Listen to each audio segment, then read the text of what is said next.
Heart সুস্থ রাখতে খাদ্য তালিকায় কিছু খাবার অন্তর্ভুক্ত করলে হৃদরোগের ঝুঁকি অনেকাংশে কমিয়ে আনা সম্ভব। এর জন্য অবশ্য দেহের ওজন নিয়ন্ত্রণে রাখাও জরুরি। হার্ট সুস্থ রাখতে এবং হৃদরোগের ঝুঁকি কমাতে যা খাবেন তা হলো রসুন। রসুন হার্টের জন্য অনেক ভালো। নিয়মিত রসুন প্লাঞ্চিং, গরম পানিতে 2 মিনিট ফুটানো করে খেলে অথবা তরকারিতে আস্ত রসুন খেলে হার্ট সতেজ থাকে। কমলা, কমলায় রয়েছে পেকটিন নামক আঁশ যা কোলেস্টেরল কমাতে বেশ সহায়ক। এতে আরও আছে পটাশিয়াম যা রক্তচাপ নিয়ন্ত্রণে সাহায্য করে।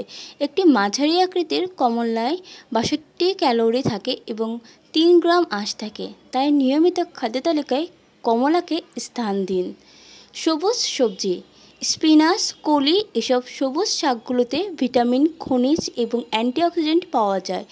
এসব উপাদান ধমনীকে সুরক্ষা দেয় এবং রক্ত জমাট বাঁধতে সহায়তা করে।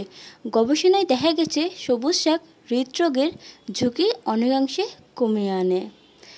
বাদাম, এক মুঠো বাদাম যেমন কাজু বাদাম, চীনাবাদাম, হেজেলনাট, আখরোট সহ অন্যান্য বাদাম হার্টের স্বাস্থ্যের জন্য খুবই উপকারী। এই বাদামগুলো প্রোটিন, আঁশ, খনিজ, ভিটামিন এবং অ্যান্টিঅক্সিডেন্টে ভরপুর। আখরোটে উচ্চমাত্রায় ওমেগা 3 ফ্যাটি অ্যাসিড পাওয়া যায়। মাশরুম, মাশরুম এক ধরনের অ্যান্টিঅক্সিডেন্ট ও প্রোটিন আছে যা হার্ট অ্যাটাকের পাশাপাশি ক্যান্সারও প্রতিরোধ করে থাকে। টক দই, টক দইয়ে প্রোবায়োটিক, অ্যান্টিঅক্সিডেন্ট এবং স্বাস্থ্যকর ব্যাকটেরিয়া পাওয়া যায়।